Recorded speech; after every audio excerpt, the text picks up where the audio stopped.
The Call of Cthulhu by H.P. Lovecraft. Read by Ken Hunt.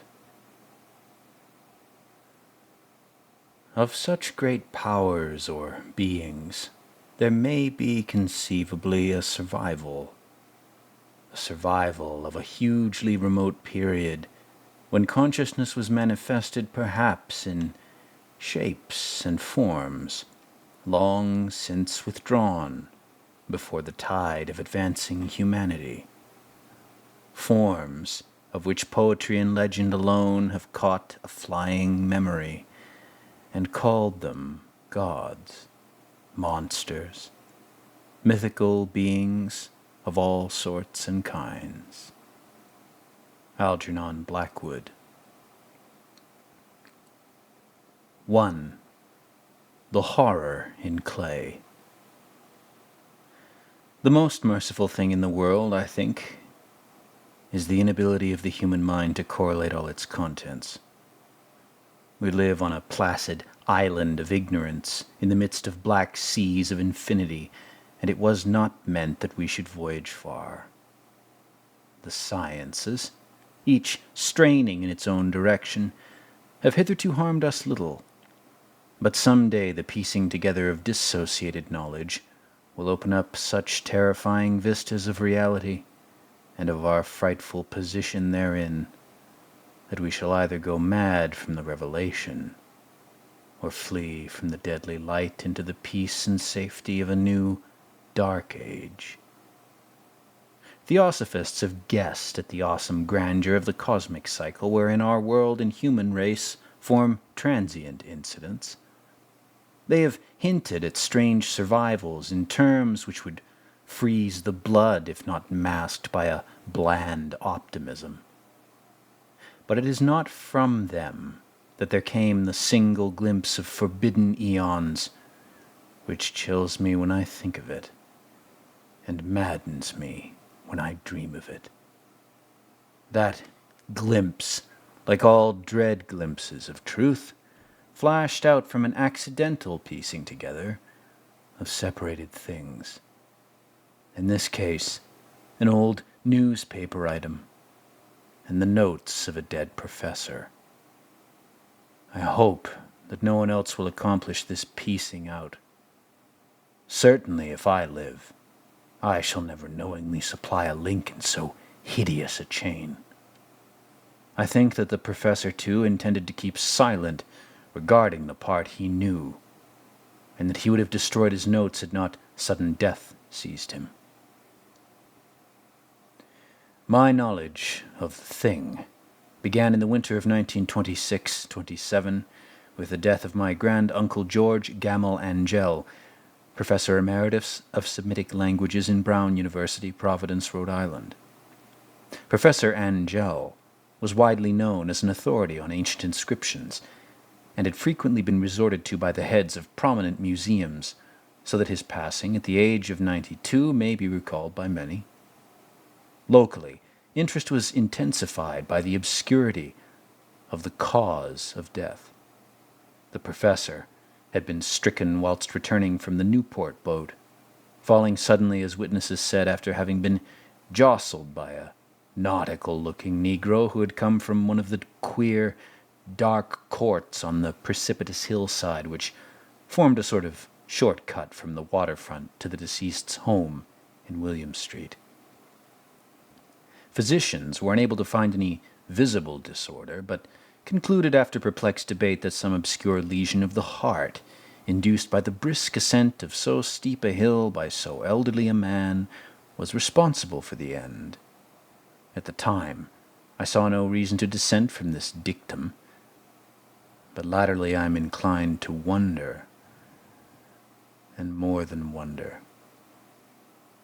As my grand-uncle's heir and executor, for he died a childless widower, I was expected to go over his papers with some thoroughness, and for that purpose moved his entire set of files and boxes to my quarters in Boston. Much of the material which I correlated will later be published by the American Archaeological Society, but there was one box which I found exceedingly puzzling, and which I felt much adverse from showing to other eyes. It had been locked, and I did not find the key till it occurred to me to examine the personal ring which the professor carried always in his pocket. Then, indeed, I succeeded in opening the box. But when I did, so seemed only to be confronted by a greater and more closely locked barrier. For what could be the meaning of the queer clay bas-relief and the disjointed jottings, ramblings, and cuttings which I found? Had my uncle in his latter years become credulous of the most superficial impostures? I resolved to search out the eccentric sculptor responsible for this apparent disturbance of an old man's peace of mind. The bas-relief was a rough rectangle less than an inch thick and about 5 by 6 inches in area, obviously of modern origin.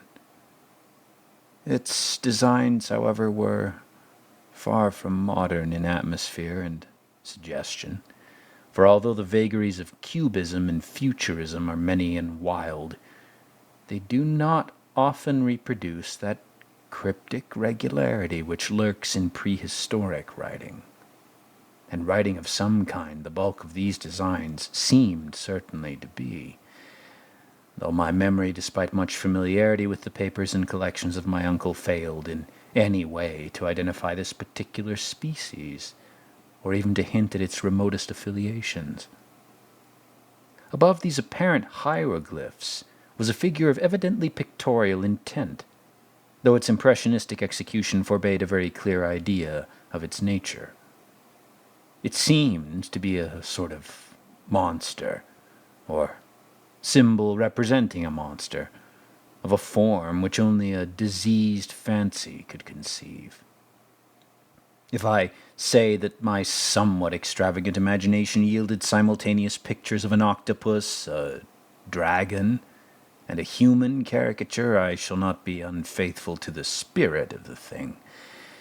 A pulpy, tentacled head surmounted a grotesque and scaly body with rudimentary wings. But it was the general outline of the whole which made it most shockingly frightful.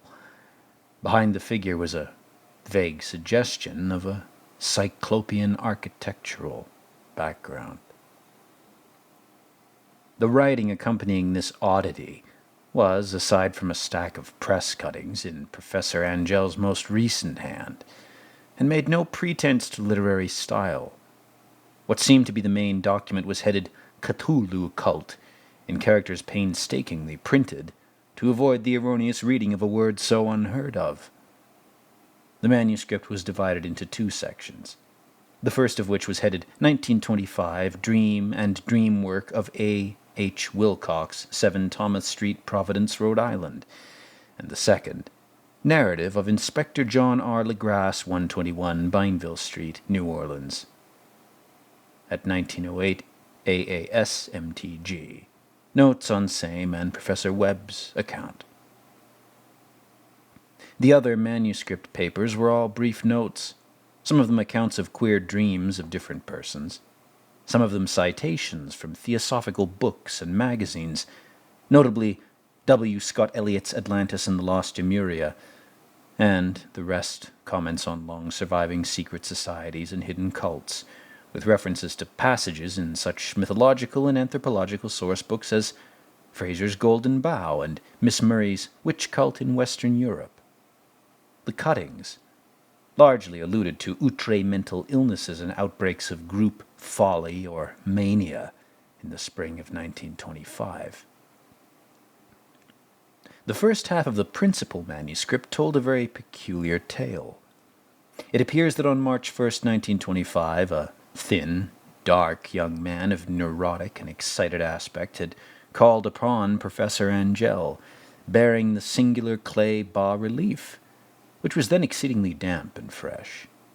His card bore the name of Henry Anthony Wilcox, and my uncle had recognized him as the youngest son of an excellent family slightly known to him, who had latterly been studying sculpture at the Rhode Island School of Design, and living alone at the Fleur-de-Lis building near that institution. Wilcox was a precocious youth, of known genius but great eccentricity, and had from childhood excited attention through the strange stories and odd dreams he was in the habit of recalling. He called himself psychically hypersensitive, but the staid folk of the ancient commercial city dismissed him as merely queer. Never mingling much with his kind, he had dropped gradually from social visibility, and was now known only to a small group of aesthetes from other towns. Even the Providence Art Club, anxious to preserve its conservatism, had found him quite hopeless. On the occasion of his visit, ran the professor's manuscript, the sculptor abruptly asked for the benefit of his host's archaeological knowledge in identifying the hieroglyphs on the bas-relief. He spoke in a dreamy, stilted manner which suggested pose and alienated sympathy, and my uncle showed some sharpness in replying, for the conspicuous freshness of the tablet implied kinship with anything but archaeology. Young Wilcox's rejoinder, which impressed my uncle enough to make him recall and record it verbatim, was of a fantastically poetic cast, which must have typified his whole conversation, and which I have since found highly characteristic of him. He said, "It is new indeed, for I made it last night in a dream of strange cities, and dreams are older than brooding Tyre, or the contemplative Sphinx, or garden-girdled Babylon." It was then that he began rambling in a tale which suddenly played upon a sleeping memory and won the fevered interest of my uncle. There had been a slight earthquake tremor the night before, the most considerable felt in New England for some years, and Wilcox's imagination had been keenly affected. Upon retiring, he had had an unprecedented dream of a great cyclopean city of Titan blocks and sky-flung monoliths, all dripping with green ooze and sinister with latent horror. Hieroglyphics had covered the walls and pillars, and from some undetermined point below had come a voice that was not a voice, a chaotic sensation, which only fancy could transmute into sound, but which he attempted to render by the almost unpronounceable jumble of letters, Cthulhu Phtagon. This verbal jumble was the key to the recollection which excited and disturbed Professor Angell. He questioned the sculptor with scientific minuteness, and studied with almost frantic intensity the bas-relief on which the youth had found himself working, chilled and clad only in his night-clothes when waking had stolen bewilderingly over him. My uncle blamed his old age, Wilcox afterwards said, for his slowness in recognizing both hieroglyphics and pictorial design. Many of his questions seemed highly out of place to his visitor, especially those which tried to connect the latter with strange cults or societies, and Wilcox could not understand the repeated promises of silence which he was offered in exchange for an admission of membership in some widespread mystical or paganly religious body. When Professor Angell became convinced that the sculptor was indeed ignorant of any cult or system of cryptic lore, he besieged his visitor with demands for future reports of dreams. This bore regular fruit, for after the first interview the manuscript records daily calls of the young man, during which he related startling fragments of nocturnal imagery whose burden was always some terrible cyclopean vista of dark and dripping stone, with a subterrene voice or intelligence, shouting monstrously and enigmatical sense impacts uninscribable save as gibberish. The two sounds most frequently repeated are those rendered by the letters Cthulhu and R'lyeh. On March 23rd, the manuscript continued. Wilcox failed to appear, and inquiries at his quarters revealed that he had been stricken with an obscure sort of fever and taken to the home of his family at Waterman Street. Wilcox had cried out in the night, arousing several other artists in the building, and had manifested since then only alterations of unconsciousness and delirium. My uncle, At once telephoned the family, and from that time forward kept close watch of the case, calling often at the Thayer Street office of Dr. Toby, whom he learned to be in charge. The youth's febrile mind apparently was dwelling on strange things, and the doctor shuddered now and then as he spoke of them. They included not only a repetition of what he had formerly dreamed, but touched wildly on a gigantic thing, miles high, which walked or lumbered about. He had no time fully described this object, but occasional frantic words, as repeated by Dr. Toby, convinced the professor that it must be identical with the nameless monstrosity he had sought to depict in his dream sculpture. Reference to this object, the doctor added, was invariably a prelude to the young man's subsidence into lethargy. His temperance, oddly enough, was not greatly above normal, but his whole condition was otherwise such as to suggest true fever, rather than a mental disorder. On April 2nd, at about 3 p.m., every trace of Wilcox's malady suddenly ceased. He sat upright in bed, astonished to find himself at home and completely ignorant of what had happened in dream or reality since the night of March 22nd. Pronounced well by his physician, he returned to his quarters in 3 days, but to Professor Angell he was of no further assistance. All traces of strange dreaming had vanished with his recovery, and my uncle kept no record of his night thoughts after a week of pointless and irrelevant accounts of thoroughly usual visions. Here, the first part of the manuscript ended, but references to certain of the scattered notes gave me much material for thought. So much, in fact, that only the ingrained skepticism then forming my philosophy can account for my continued distrust of the artist. The notes in question were those descriptive of the dreams of various persons covering the same period as that in which young Wilcox had had his strange visitations. My uncle, it seems, had quickly instituted a prodigiously far-flung body of inquiries amongst nearly all the friends whom he could question without impertinence, asking for nightly reports of their dreams, and the dates of any notable visions for some time past. The reception of his request seems to have been varied, but he must at the very least have received more responses than any ordinary man could have handled without a secretary. This original correspondence was not preserved, but his notes formed a thorough and really significant digest. Average people in society and business, New England's traditional salt of the earth, give an almost completely negative result. Those scattered cases of uneasy but formless nocturnal impressions appear here and there, always between March 23rd and April 2nd, the period of young Wilcox's delirium.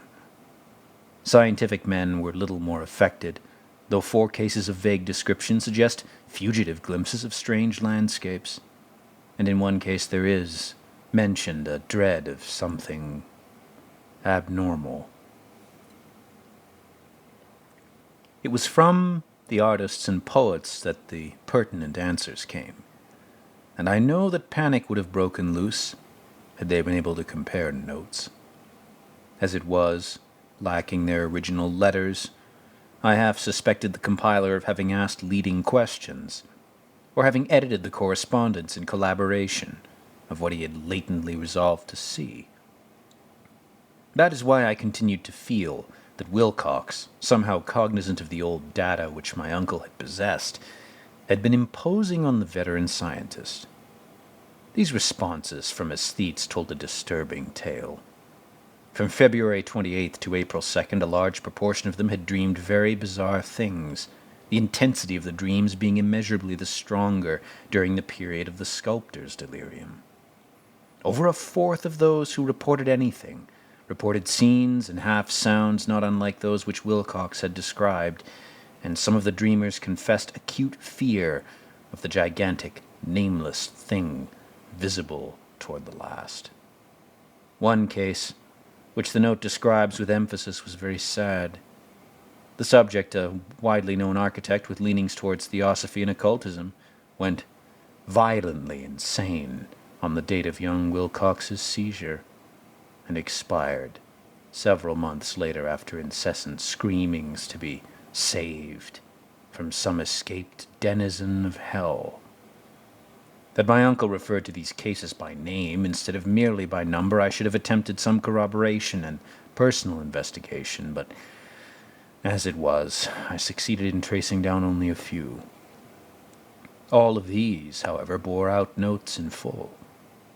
I have often wondered if all the objects of the professor's questioning felt as puzzled as did this fraction. It is well that no explanation shall ever reach them. The press cuttings, as I have intimated, touched on cases of panic, mania, and eccentricity during the given period. Professor Angell must have employed a cutting bureau, for the number of extracts was tremendous, and the sources scattered throughout the globe. Here was a nocturnal suicide in London, where a lone sleeper had leaped from a window after a shocking cry.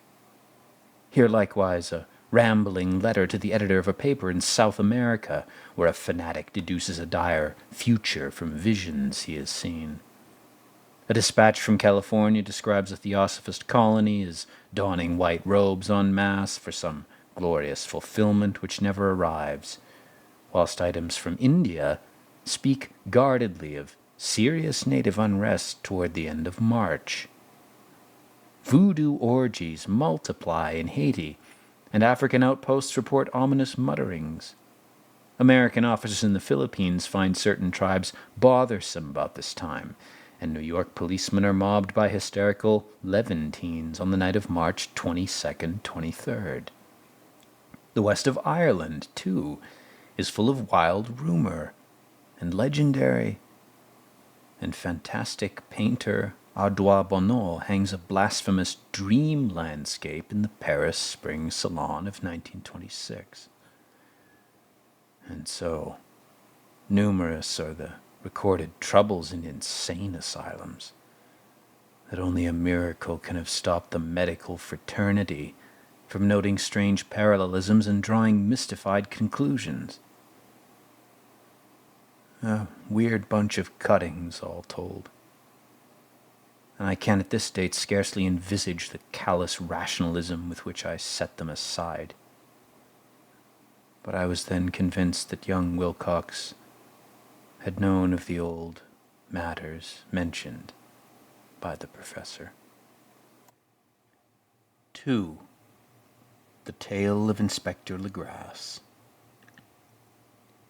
The older matters which had made the sculptor's dream in bas-relief so significant to my uncle formed the subject of the second half of his long manuscript. Once before, it appears, Professor Angell had seen the hellish outlines of the nameless monstrosity, puzzled over the unknown hieroglyphics, and heard the ominous syllables which can be rendered only as Cthulhu.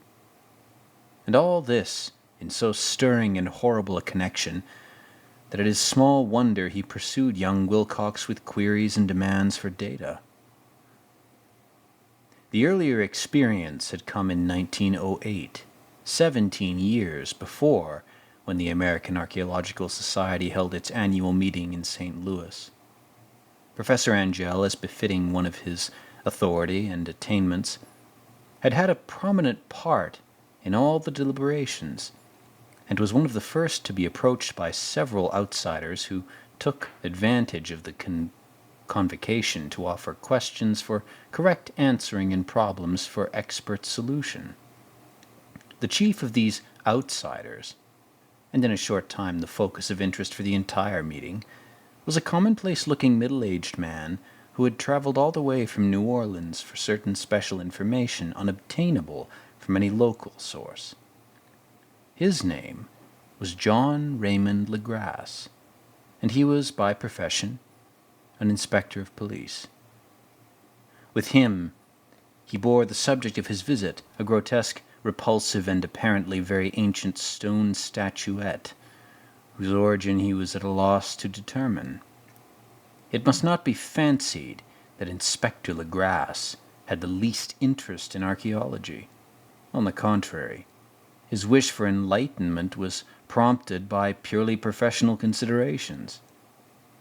The statuette, idol, fetish, or whatever it was, had been captured some months before in the wooded swamps south of New Orleans during a raid on a supposed voodoo meeting, and so singular and hideous were the rites connected with it that the police could not but realize that they had stumbled on a dark cult totally unknown to them, and infinitely more diabolic than even the blackest of the African voodoo circles.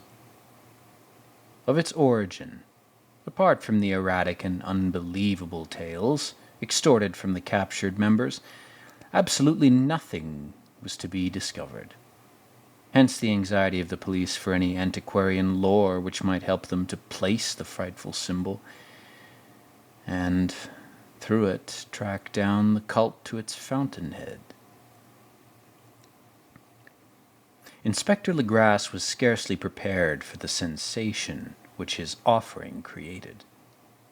One sight of the thing had been enough to throw the assembled men of science into a state of tense excitement, and they lost no time in crowding around to gaze at the diminutive figure whose utter strangeness and air of genuinely abysmal antiquity hinted so potently at unopened and archaic vistas.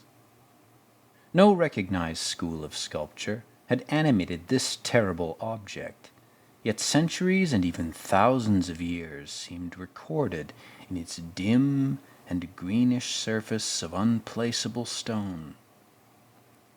The figure, which was finally passed slowly from man to man for close and careful study, was between 7 and 8 inches in height, and of exquisitely artistic workmanship. It represented a monster of vaguely anthropoid outline, but with an octopus-like head whose face was a mass of feelers, a scaly, rubbery-looking body, prodigious claws on hind and fore feet, and long, narrow wings behind. This thing, which seemed instinct with a fearsome and unnatural malignancy, was of a somewhat bloated corpulence, and squatted evilly on a rectangular block or pedestal covered with undecipherable characters. The tips of the wings touched the back edge of the block. The seat occupied the center, whilst the long curved claws of the doubled up crouched hind legs gripped the front edge and extended a quarter of the way down toward the bottom of the pedestal. The cephalopod head was bent forward, so that the ends of the facial feelers brushed the backs of huge forepaws which clasped the croucher's elevated knees. The aspect of the whole was abominably lifelike, and the more subtly fearful because its source was so totally unknown.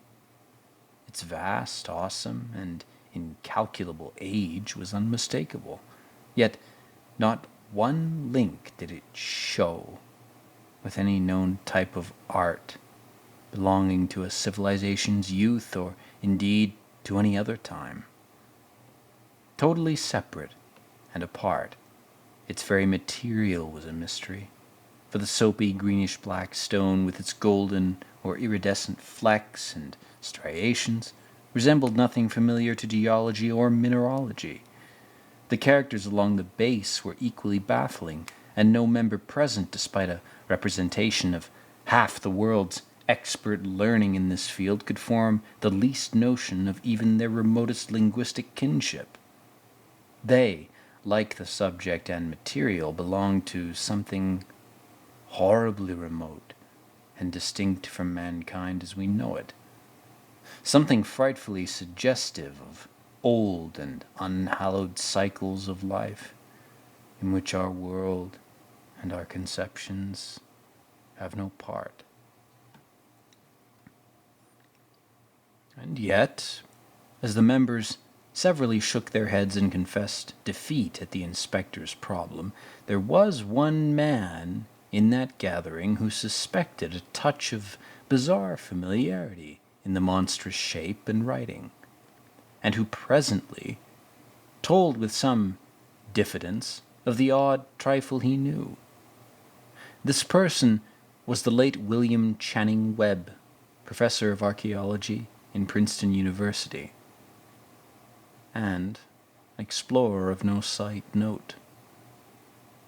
Professor Webb had been engaged 48 years before in a tour of Greenland and Iceland in search of some runic inscriptions which he had failed to unearth, and whilst high up on the West Greenland coast had encountered a singular tribe or cult of degenerate Eskimo whose religion, a curious form of devil worship, chilled him with its deliberate bloodthirstiness and repulsiveness. It was a faith of which other Eskimo knew little, and which they mentioned only with shudders, saying that it had come down from horribly ancient eons before the world was made. Besides nameless rites and human sacrifices, there were certain queer, hereditary rituals addressed to a supreme elder devil, or Tornasuk. And of this Professor Webb had taken a careful phonetic copy from an aged Anjakok, or wizard priest, expressing the sounds in Roman letters as best he knew how. But just now, of prime significance, was the fetish which this cult had cherished, and around which they danced when the aurora leaped high over the ice cliffs. It was, the professor stated, a very crude bas-relief of stone, comprising a hideous picture and some cryptic writing. And so far as he could tell, it was a rough parallel in all essential features of the bestial thing now lying before the meeting. This data, received with suspense and astonishment by the assembled members, proved doubly exciting to Inspector Legrasse, and he began at once to ply his informant with questions. Having noted and copied an oral ritual among the swamp cult worshippers his men had arrested, he besought the professor to remember, as best he might, the syllables taken down amongst the diabolist Eskimo. There then followed an exhaustive comparison of details, and a moment of reality, a moment of really awed silence, when both detective and scientist agreed on the virtually identical phrase common to two hellish rituals so many worlds of distance apart. What in substance both the Eskimo wizards and the Louisiana swamp priests had chanted to their kindred idols was something very like this, the word divisions being guessed at from traditional breaks in the phrase as chanted aloud. Fanglui, Mgluna, Cthulhu, Rulye, Wughanagel, Vathagen. Legrasse had one point in advance of Professor Webb, for several among the mongrel prisoners had repeated to him what older celebrants had told them the words meant. This text, as given, ran something like this. In his house at Rulye, dead Cthulhu waits, dreaming. And now, in response to a general and urgent demand, Inspector Legrasse related as fully as possible his experience with the swamp worshippers, telling a story to which I could see my uncle attached profound significance. It savored of the wildest dreams of myth-maker and theosophist, and disclosed an astonishing degree of cosmic imagination among such half-castes and pariahs as might be least expected to possess it. On November 1st, 1907, there had come to the New Orleans police a frantic summons from the swamp and lagoon country to the south. The squatters there, mostly primitive but good-natured descendants of Latif's men, were in the grip of stark terror from an unknown thing which had stolen upon them in the night.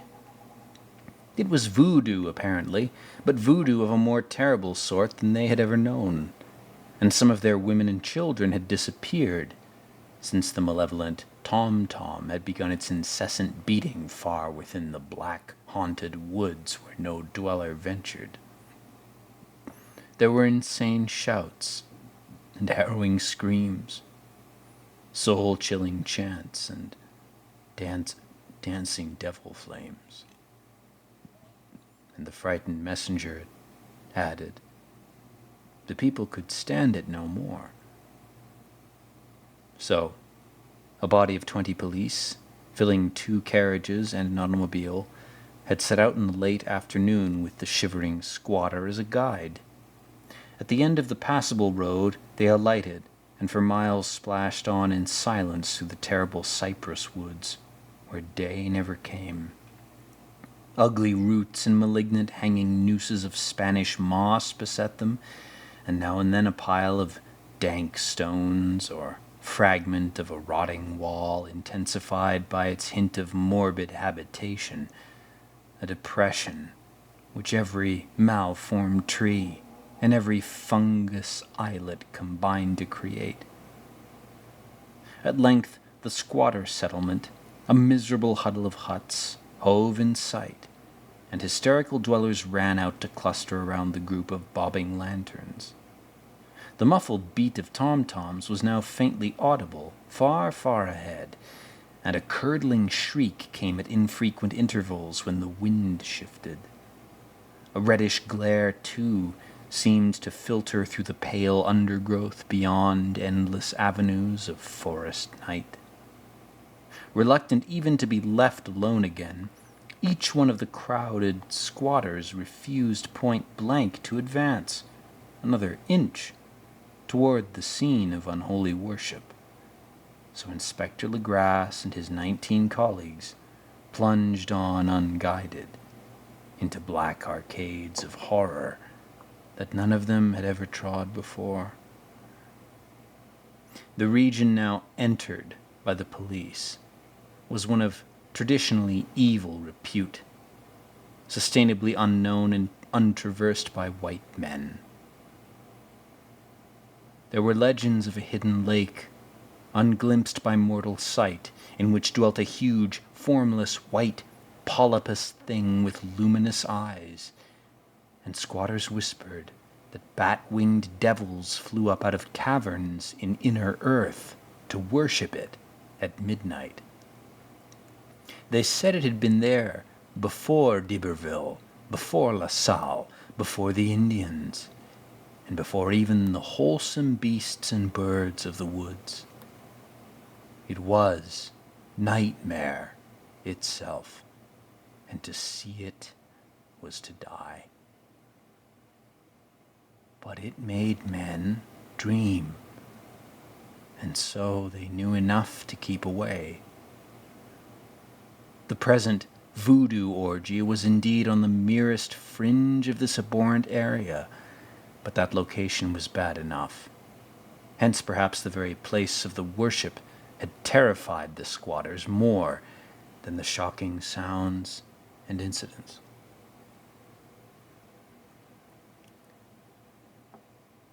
Only poetry or madness could do justice to the noises heard by Legrasse's men as they plowed on through the black morass toward the red glare and the muffled tom-toms.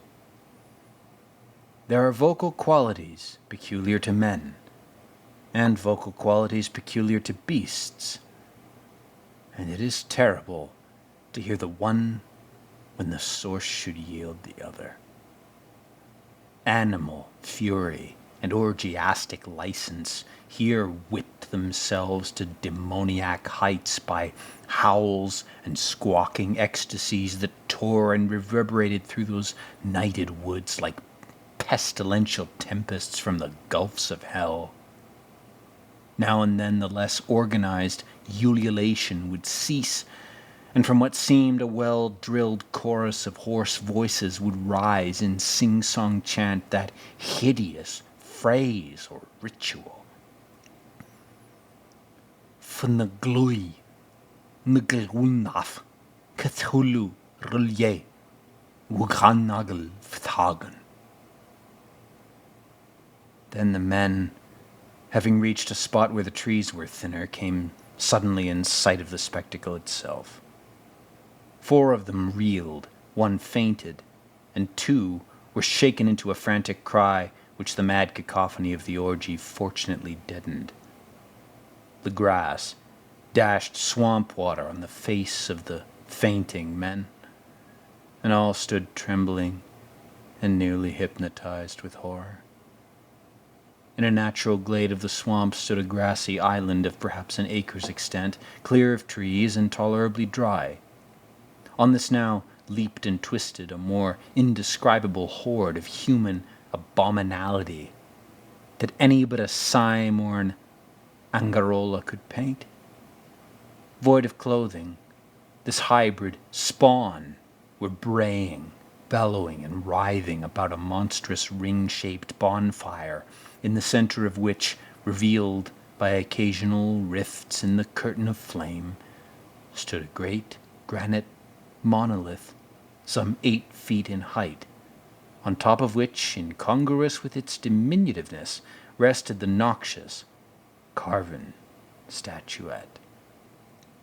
From a wide circle of 10 scaffolds set up at regular intervals, with the flame-grit monolith as a center, hung head downward the oddly marred bodies of the helpless squatters who had disappeared. It was inside this circle that the ring of worshippers jumped and roared, the general direction of the mass motion being from left to right, in endless bacchanal between the ring of bodies and the ring of fire.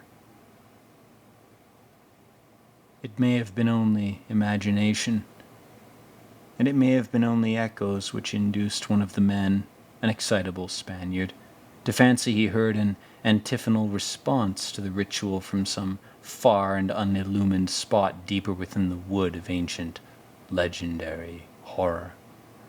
This man, Joseph D. Galvez, I later met and questioned, and he was proved distractingly imaginative. He indeed went so far as to hint of the faint beating of great wings, and of a glimpse of shining eyes, and a mountainous white bulk beyond the remotest trees. But I suppose he had been hearing too much native superstition. Actually, the horrified pause of the men was of comparatively brief duration. Duty came first, and although there must have been nearly 100 Mongol celebrants in the throng, the police relied on their firearms and plunged determinedly into the nauseous rout. For 5 minutes the resultant din and chaos were beyond description. Wild blows were struck, shots were fired, and escapees were made. But in the end Legras was able to count some 47 sullen prisoners, whom he forced to dress in haste and fall into line between 2 rows of policemen.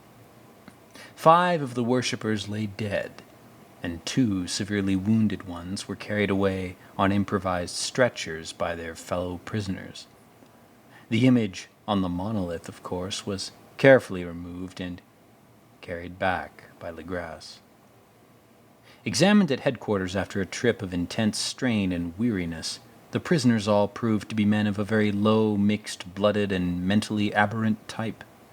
Most were seamen, and a sprinkling of Negroes and mulattoes, largely West Indians or Brava Portuguese from Cape Verde Islands. They gave a coloring of voodooism to the heterogeneous cult, but before many questions were asked, it became manifest that some far deeper and older religion than Negro fetishism was involved. Degraded and ignorant as they were, the creatures held with surprising consistency to the central idea of their loathsome faith. They worshipped, so they said, the great old ones who lived ages before there were any men, and who came to the young world out of the sky.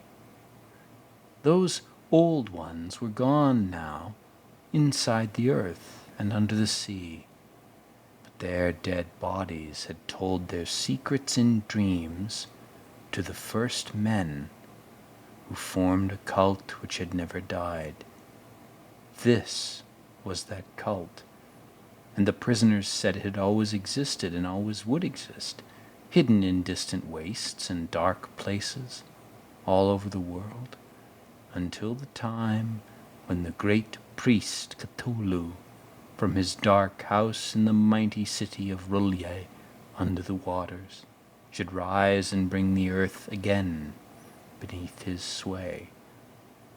Some day he would call, and when the stars were ready, and the secret cult would always be waiting to liberate him.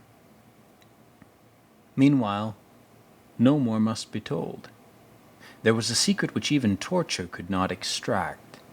Mankind was not absolutely alone among the conscious things of earth, for shapes came out of the dark to visit the faithful few. But these were not the great old ones. No man had ever seen the old ones. The carven idol was great Cthulhu, but none might say whether or not the others were precisely like him. No one could read the old writing now, but things were told by word of mouth. The chanted rituals were not the secret. That was never spoken aloud, only whispered. The chant meant only this: in his house at Rulye, dead Cthulhu waits, dreaming. Only 2 of the prisoners were found sane enough to be hanged, and the rest were committed to various institutions. All denied a part in the ritual murders, and averred that the killing had been done by black winged ones which had come to them from their immemorial meeting place in the haunted wood. But of those mysterious allies no coherent account could ever be gained. What the police did extract came mainly from an immensely aged mestizo named Castro, who claimed to have sailed to strange ports and talked with undying leaders of the cult in the mountains of China. Old Castro remembered bits of hideous legend that paled the speculations of theosophists and made men and the world seem recent and transient indeed. There had been eons when other things ruled the earth, and they had had great cities. Remnants of them, he said, the deathless Chinaman had told him, were still to be found as cyclopean stones on islands in the Pacific. They all died, vast epochs of time before men came, but there were arts which could revive them. When the stars had come round again to the right positions in the cycle of eternity, they had indeed come themselves from the stars and brought their images with them. These great old ones, Castro continued, were not composed altogether of flesh and blood. They had shape, for did this star-fashioned image not prove it? But that shape was not made of matter.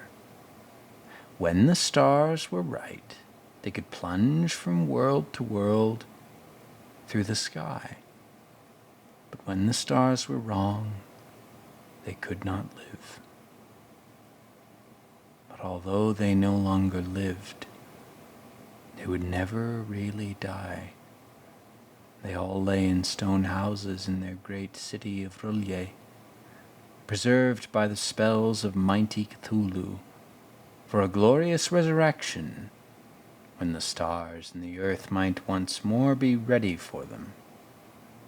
But at that time some force from outside must serve to liberate their bodies. The spells that preserved them intact likewise prevented them from making an initial move, and they could only lie awake in the dark and think whilst uncounted millions of years rolled by. They knew all that was occurring in the universe, but their mode of speech was transmitted thought. Even now they talked in their tombs. When, after infinities of chaos, the first men came, the great old ones spoke to the sensitive among them by molding their dreams, for only thus could their language reach the fleshy minds of mammals.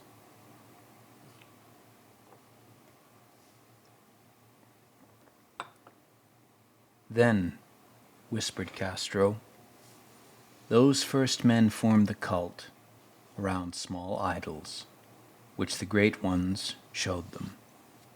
Idols brought in dim areas from dark stars. That cult would never die till the stars came right again, and the secret priests would take great Cthulhu from his tomb to revive his subjects and resume his rule of earth. The time would be easy to know, for then mankind would have become as the great old ones, free and wild, and beyond good and evil, with laws and morals thrown aside, and all men shouting and killing and reveling in joy. Then the liberated old ones would teach them new ways to shout and kill and revel and enjoy themselves, and all the earth would flame with a holocaust of ecstasy and freedom.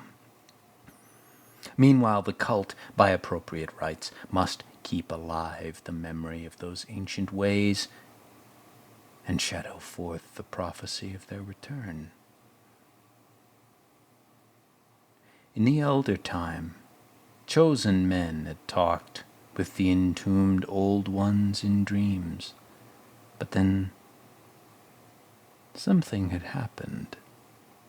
The great stone city of Roulier, with its monoliths and sepulchres, had sunk beneath the waves, and the deep waters, full of the one primal mystery through which not even thought can pass, had cut off the spectral intercourse. But memory never died, and high priests said that the city would rise again when the stars were right. Then came out of the earth the black spirits of earth, mouldy and shadowy, and full of dim rumors picked up in caverns beneath forgotten sea bottoms. But of them old Castro dared not speak much. He cut himself off hurriedly, and no amount of persuasion or subtlety could elicit more in this direction. The size of the old ones, too, he curiously declined to mention. Of the cult he said that he thought the center lay amid the pathless deserts of Arabia, where Irem, the city of pillars, dreams hidden and untouched. It was not allied to the European witch cult, and was virtually unknown beyond its members. No book has ever really hinted of it, though the deathless Chinaman said that there were double meanings in the Necronomicon of the mad Arab Abdul al-Hazred, which the initiated might read as they choose, especially the much-discussed couplet. That is not dead which can eternal lie, and with strange eons even death may die. Legras, deeply impressed and not a little bewildered, had inquired in vain concerning the historic affiliations of the cult. Castro apparently had told the truth when he said that it was wholly secret.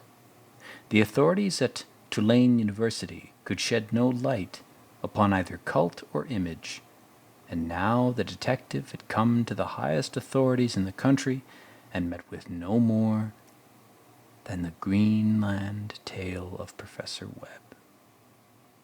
The feverish interest aroused at the meeting by Legras's tale, corroborated as it was by the statuette, is echoed in the subsequent correspondence of those who attended, although scant mention occurs in formal publications of the Society. Caution is the first care of those accustomed to face occasional charlatanry and imposture. Legras for some time lent the image to Professor Webb, but at the latter's death it was returned to him and remains in his possession, where I viewed it not long ago. It is truly a terrible thing, and unmistakably akin to the dream sculpture of young Wilcox.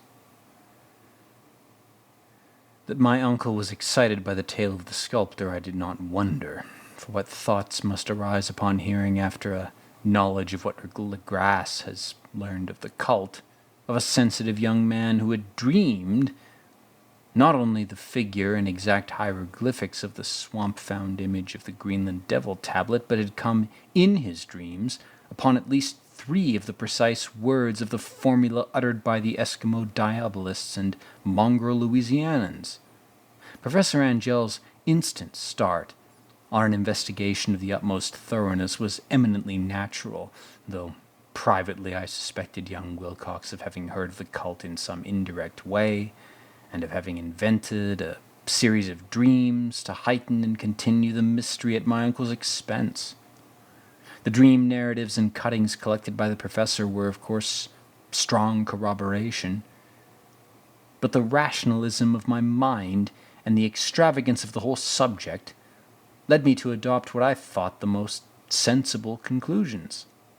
So after thoroughly studying the manuscript again, and correlating the theosophical and anthropological notes with the cult narrative of Legras, I made a trip to Providence to see the sculptor and give him the rebuke I thought proper for so boldly imposing upon a learned and aged man. Wilcox still lived alone in the fleur-de-lis building in Thomas Street, a hideous Victorian imitation of 17th century Breton architecture, which flaunts its stuccoed front amidst the lovely colonial houses on the ancient hill, and under the very shadow of the finest Georgian steeple in America. I found him at work in his rooms, and at once conceded from specimens scattered about his genius is indeed profound and authentic. He will, I believe, some time be heard from as one of the great decadents, for he has crystallized in clay, and will one day mirror in marble those nightmares and fantasies which Arthur Machen invokes in prose, and Clark Ashton Smith makes visible in verse and painting. Dark, frail, and somewhat unkempt in aspect, he turned languidly at my knock and asked me my business without rising. When I told him who I was, he displayed some interest, for my uncle had excited his curiosity in probing his strange dreams, yet had never explained the reason for the study. I did not enlarge his knowledge in this regard, but sought with some subtlety to draw him out. In a short time I became convinced of his absolute sincerity, for he spoke of the dreams in a manner none could mistake. They and their subconscious residuum had influenced his art profoundly, and he showed me a morbid statue whose contours almost made me shake with the potency of its black relief. But the outlines had formed themselves insensibly under his hands. It was, no doubt, the giant shape he had raved of in delirium. That he really knew nothing of the hidden cult, save for what my uncle's relentless catechism had let fall, he soon made clear, and I again strove to think of some way in which he could possibly have received the weird impressions. He talked of his dreams in a strangely poetic fashion, making me see with terrible vividness the damp cyclopean city of slimy green stone, whose geometry, he oddly said, was all wrong, and I heard with frightful expectancy the ceaseless, half-mental calling from underground that he professed. Cthulhu Ftagan. Cthulhu Ftagan. These words had formed part of the dread ritual which told of dead Cthulhu's dream vigil in his stone vault at Rullier, and I felt deeply moved despite my rational beliefs.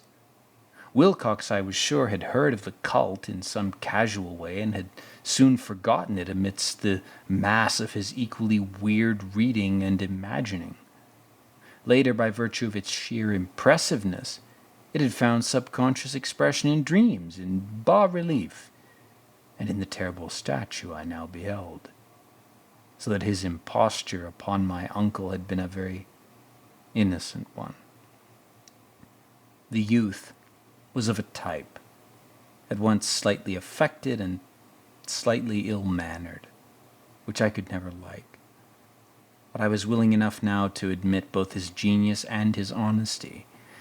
I took leave of him amicably, and wished him all success in his talented promises. The matter of the cult still remained to fascinate me, and at times I had visions of personal fame from researches into its origins and connections.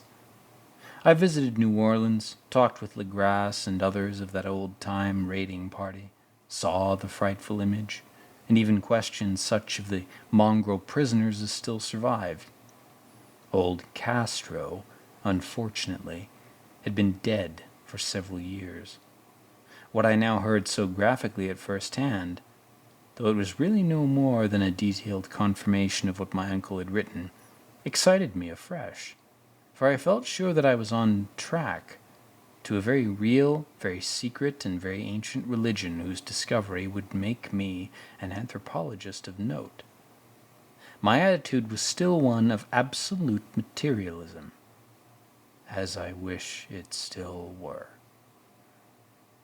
And I discounted with almost inexplicable perversity the coincidence of the dream notes and odd cuttings collected by Professor Angell. One thing I did begin to suspect, and which I now fear I know, is that my uncle's death was far from natural. He fell on a narrow hill street leading up from an ancient waterfront, swarming with foreign mongrels, after a careless push from a Negro sailor.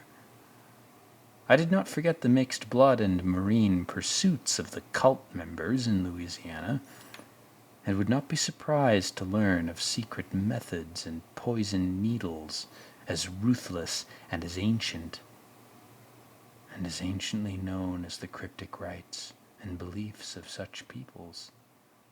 Legras and his men, it is true, have been left alone, but in Norway a certain seaman who saw certain things is dead. Might not the deeper inquiries of my uncle, after encountering the sculptor's data, have come to sinister ears? I think Professor Angell died because he knew too much, or because he was likely to learn too much. Whether I shall go as he did remains to be seen, for I have learned much now. 3. The Madness from the Sea.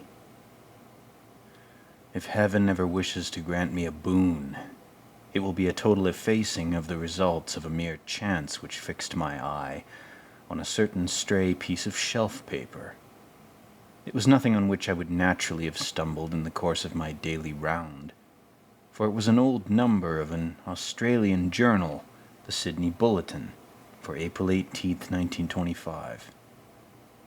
It had escaped even the cutting bureau, which had at the time of its issuance been avidly collecting material for my uncle's research.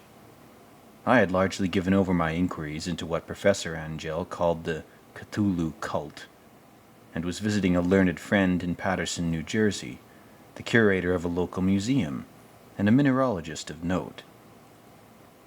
Examining one day the reserved specimens roughly set on the storage shelves in a rear room of the museum, my eye was caught by an odd picture in one of the old papers spread beneath the stones. It was the Sydney Bulletin I have mentioned, for my friend has wide affiliations in all conceivable foreign parts, and the picture was a half-tone cut of a hideous stone image almost identical with that which Legrasse had found in the swamp. Eagerly clearing the sheet of its precious contents, I scanned the item in detail, and was disappointed to find it of only moderate length. What it suggested, however, was of portentous significance to my flagging quest, and I carefully tore it out for immediate action. It read as follows: Mystery derelict found at sea. Vigilant arrives with helpless armed New Zealand yacht in tow. One survivor and dead man found aboard.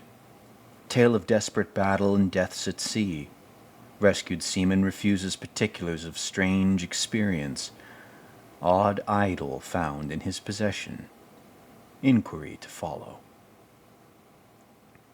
The Morris & Co.'s freighter Vigilant, bound from Valparaiso, arrived this morning at its wharf in Darling Harbor, having in tow the battled and disabled but heavily armed steam yacht Alert of Dunedin, New Zealand, which was sighted April 12th in south latitude 34 degrees 21 minutes, west longitude 152 degrees 17 minutes, with one living and one dead man aboard.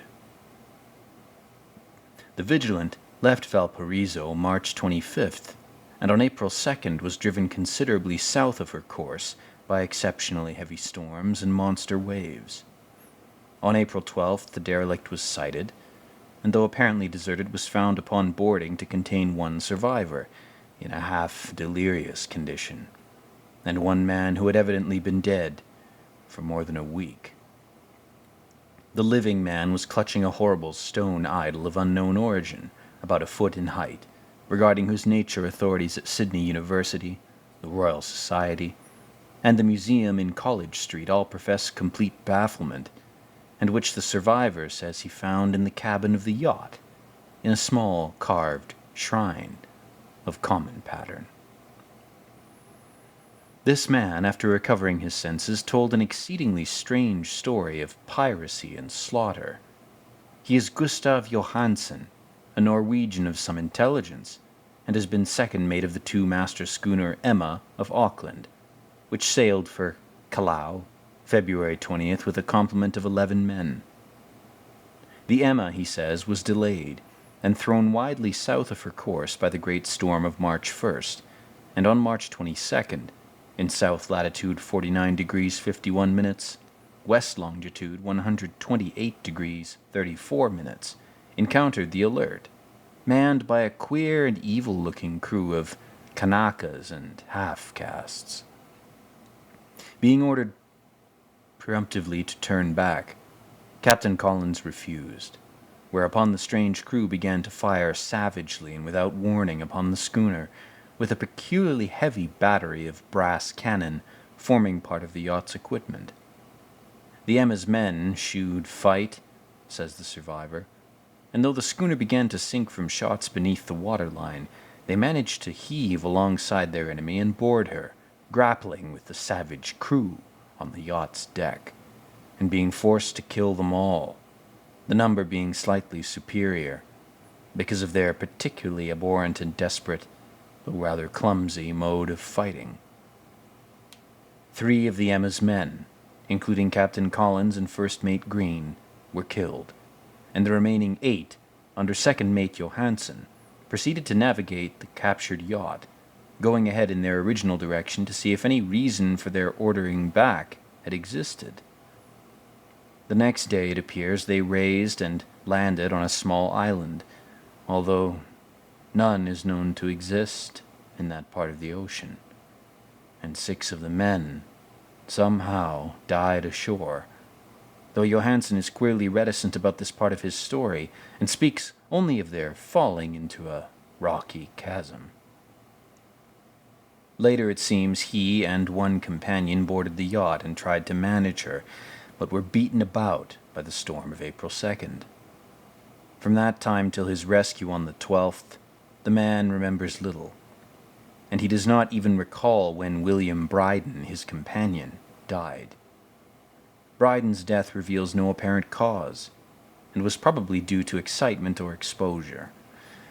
Cable advices from Dundine report that the Alert was well known there as an island trader, and bore an evil reputation along the waterfront.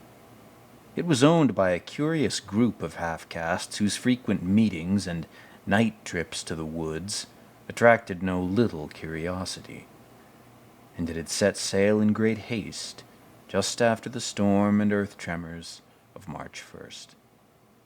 Our Auckland correspondent gives the Emma and her crew an excellent reputation, and Johansen is described as a sober and worthy man. The Admiralty will institute an inquiry on the whole matter beginning tomorrow, at which every effort will be made to induce Johansen to speak more freely than he has done hitherto. This was all, together with the picture of the hellish image. But what a train of ideas it started in my mind. Here were new treasuries of data on the Cthulhu cult, and evidence that it had strange interests at sea as well as on land. What motive prompted the hybrid crew to order back the Emma as they sailed about, with their hideouts and their hideous idol? Who was the unknown island on which 6 of the Emma's crew had died, and about which the mate Johansen was so secretive? What had the Vice Admiralty's investigation brought out, and what was the known data of the noxious cult in Dunedin? And most marvelous of all, what deep and more than natural linkage of dates was this which gave a malign and now undeniable significance to the various turns of events so carefully noted by my uncle?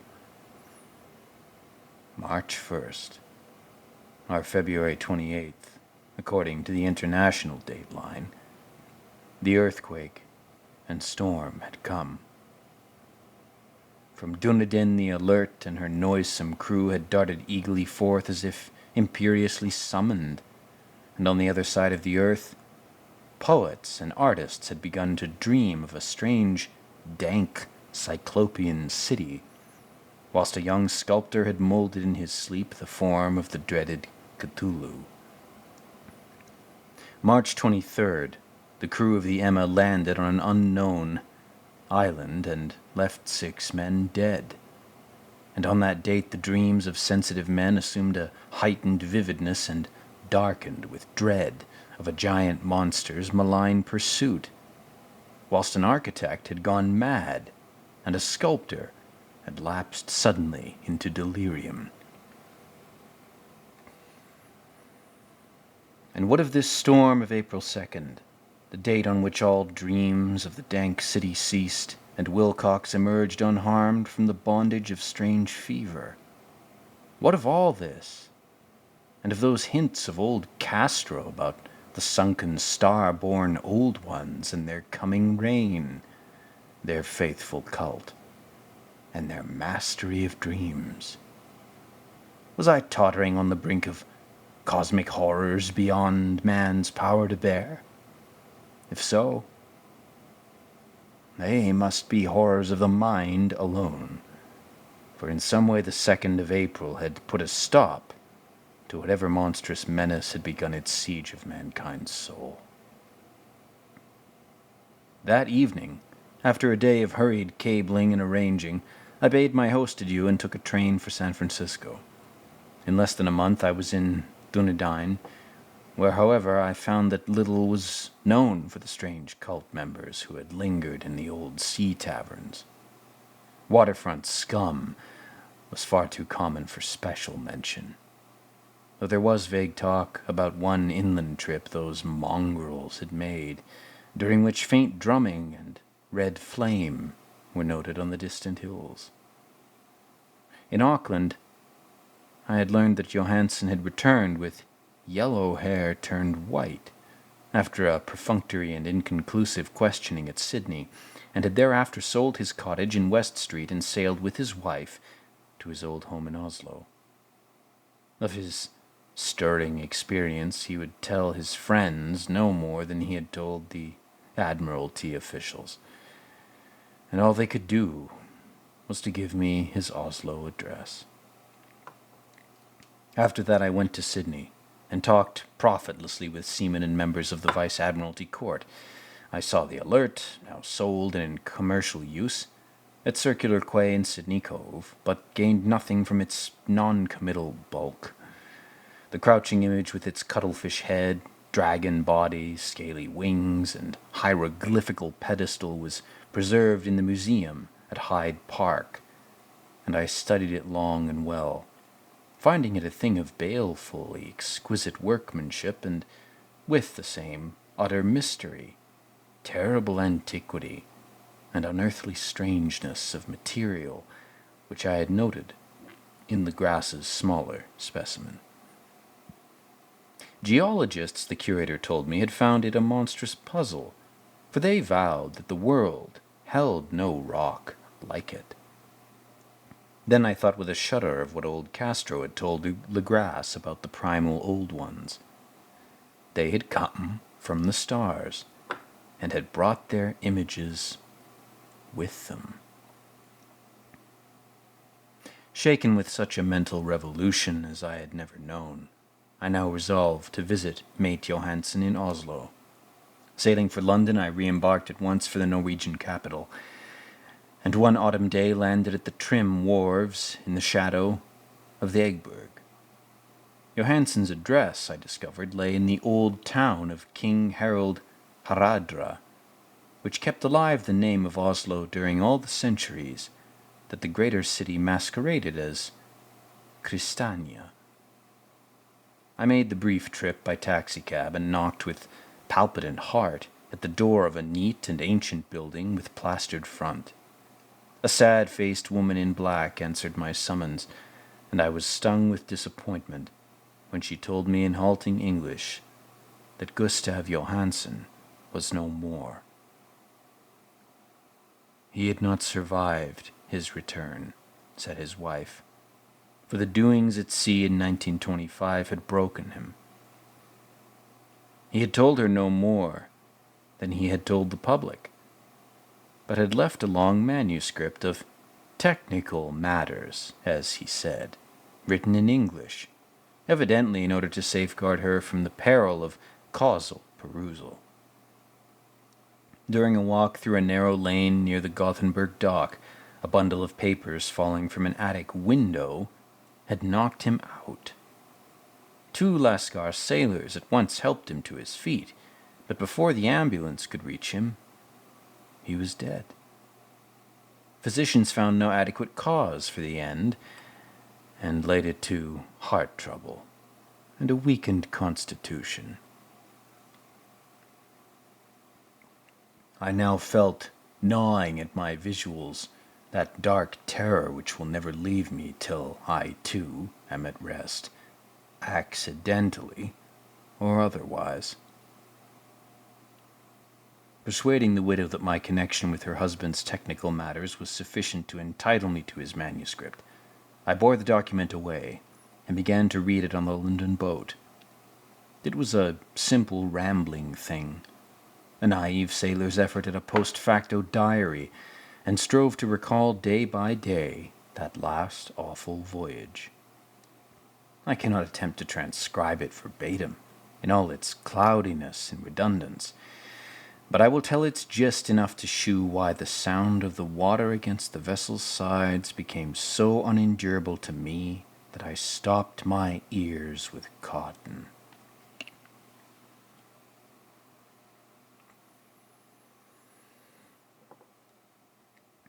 Johansen, thank God, did not quite know all, even though he saw the city and the thing.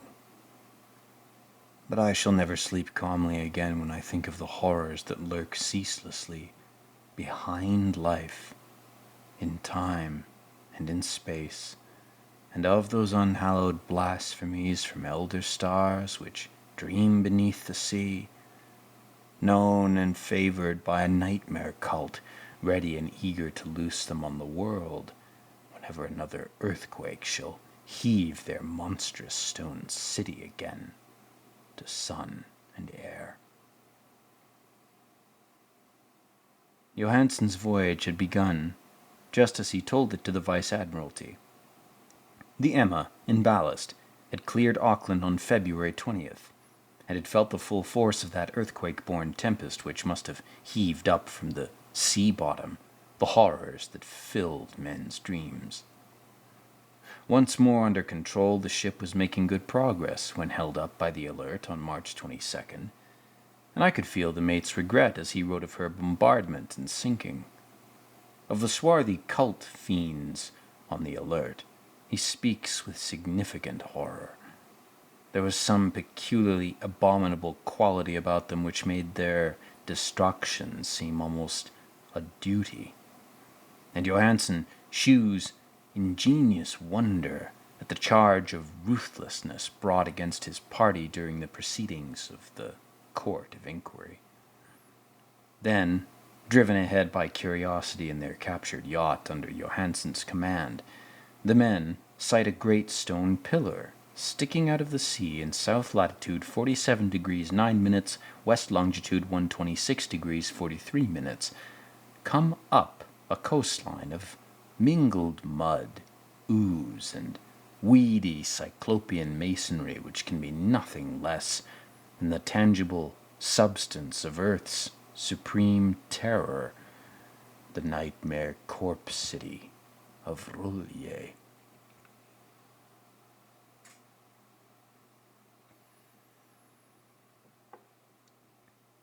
That city was built in measureless eons beyond the history of the West, and by vast loathsome shapes that seeped down from the dark stars. There lay great Cthulhu and his hordes, hidden in green slimy vaults and sending out at last, after cycles incalculable, the thoughts that spread fear to the dreams of the sensitive and called imperiously to the faithful to come on a pilgrimage of liberation and restoration. All this Johansen did not suspect, but God knows he soon saw enough.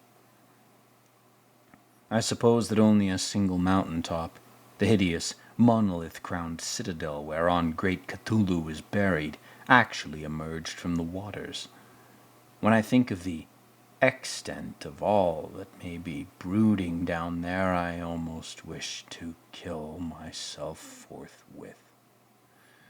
Johansen and his men were awed by the cosmic majesty of this dripping Babylon of elder demons, and must have guessed without guidance that it was nothing of this or of any sane planet.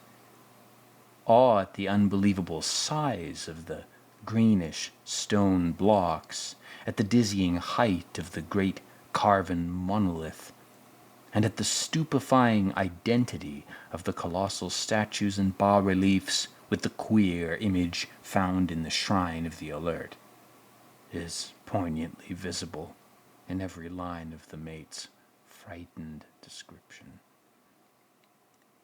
Without knowing what futurism is like, Johansen achieved something very close to it when he spoke of the city.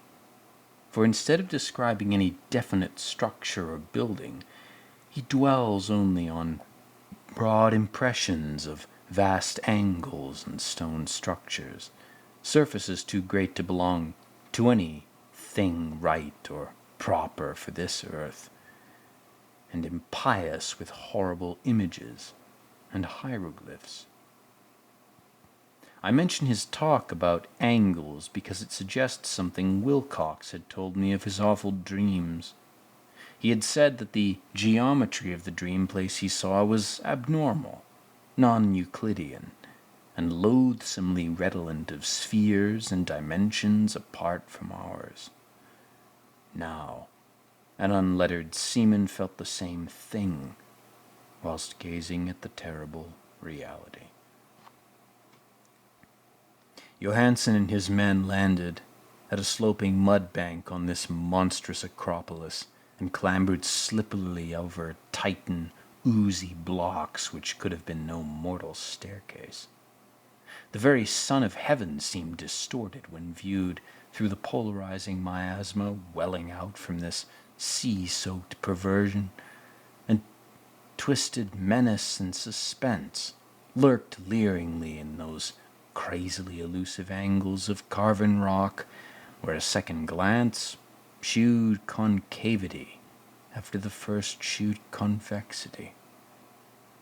Something very like fright had come over all the explorers before anything more definitive than rock and ooze and weed was seen. Each would have fled had he not feared the scorn of the others, and it was only half-heartedly that they searched vainly, as it proved, for some portable souvenir to bear away.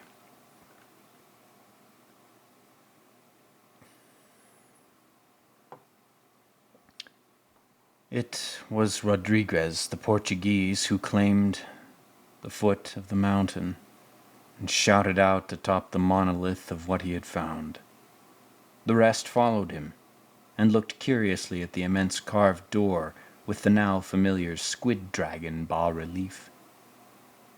It was, Johansen said, like a great barn door, and they all felt it was a door because of the ornate lintel, threshold, and jambs around it, though they could not decide whether it lay flat, like a trap-door, or slantwise, like an outside cellar door. As Wilcox would have said, the geometry of the place was all wrong. One could not be sure that the sea and the ground were horizontal, hence the relative position of everything else seemed phantasmally variable.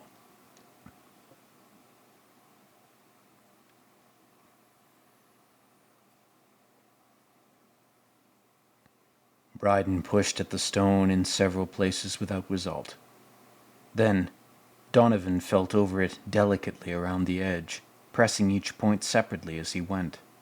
He climbed intermittently along the grotesque stone molding, that is, one would call it climbing if the thing was not after all horizontal, and the men wondered how any door in the universe could be so vast.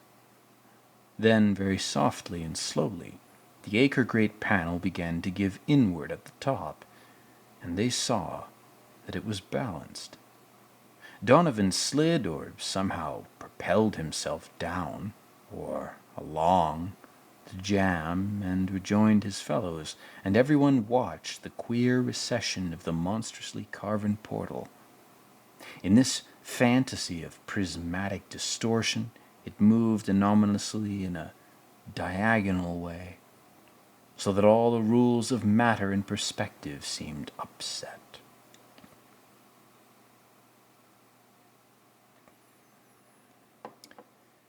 The aperture was black, with a darkness almost material. The tenebrousness was indeed a positive quality, for it obscured such parts of the inner walls as ought to have been revealed, and actually burst forth like smoke from its eon-long imprisonment, visibly darkening the sun as it slunk away into the shrunken and gibbous sky on the flapping, membranous wings of its shape. The odor arising from the newly opened depths was intolerable, and at length the quick-eared Hawkins thought he heard a nasty slopping sound down there. Everyone listened, and everyone was listening still when it lumbered slobberingly into sight and gropingly squeezed its gelatinous green immensity through the black doorway into the tainted outside air of that poisoned city of madness. Poor Johansen's handwriting almost gave out when he wrote this. Of the 6 men who never reached the ship, he thinks 2 perished of pure fright in that accursed instant. The thing cannot be described. There is no language for such abysms of shrieking and immaterial lunacy, such eldritch contractions and contradictions of matter, force, and cosmic order. A mountain, walked or stumbled. God, what wonder that across the earth a great architect went mad, and poor Wilcox raved with fever in that telepathic instant. The thing of the idols, the green sticky spawn of the stars, had awaked to claim his own. The stars were right again. And what an age-old cult had failed to do by design, a band of innocent sailors had done by accident. After vintillations of years, great Cthulhu was use again, and ravening for delight. 3 men were swept up by the flabby claws before anybody turned. God rest them, if there be any rest in the universe. They were Donovan, Correra, and Angstrom. Parker slipped as the other 3 were plunging frenziedly over endless vistas of green-crusted rock to the boat, and Johansen swears he was swallowed up by an angle of masonry which shouldn't have been there, an angle which was acute but behaved as if it were obtuse. So only Bryden and Johansen reached the boat, and pulled desperately for the Alert as the mountains, monstrously, flopped down the slimy stones and hesitated, floundering at the edge of the water. Steam had not been suffered to go down entirely, despite the departure of all hands for the shore, and it was the work of only a few moments of feverish rushing up and down between wheel and engines to get the Alert under way. Slowly, amidst the distorted horrors of that indescribable scene, she began to churn the lethal waters, whilst on the masonry of that charnel shore that was not of earth, the Titan thing from the stars slavered and gibbered like Polypheme, cursing the fleeing ship of Odysseus. Then, bolder than the storied Cyclops, great Cthulhu slid greasily into the water and began to pursue with vast wave-raising strokes of cosmic potency. Bryden looked back and went mad, laughing shrilly as he kept on laughing at intervals until death found him one night in the cabin, whilst Johansen was wandering deliriously.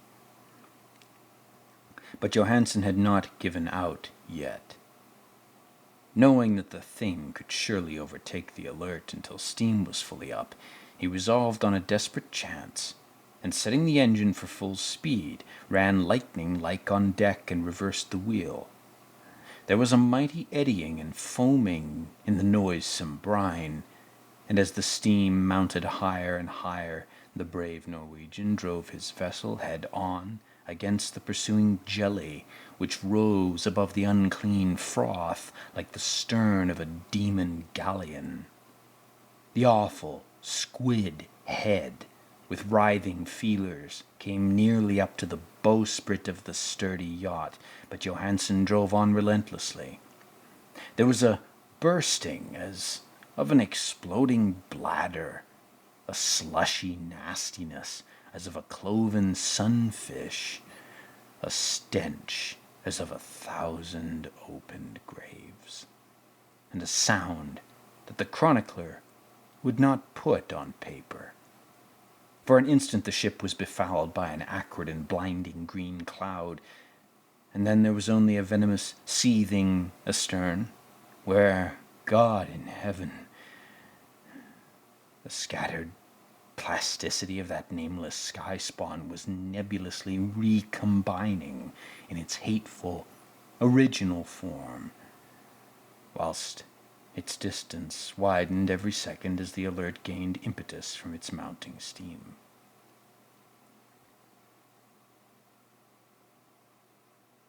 that was all. After that, Johansen only brooded over the idol in the cabin, and attended to a few matters of food for himself and the laughing maniac by his side. He did not try to navigate after the first bold flight, for the reaction had taken something out of his soul. Then came the storm of April 2nd, and a gathering of the clouds above his consciousness.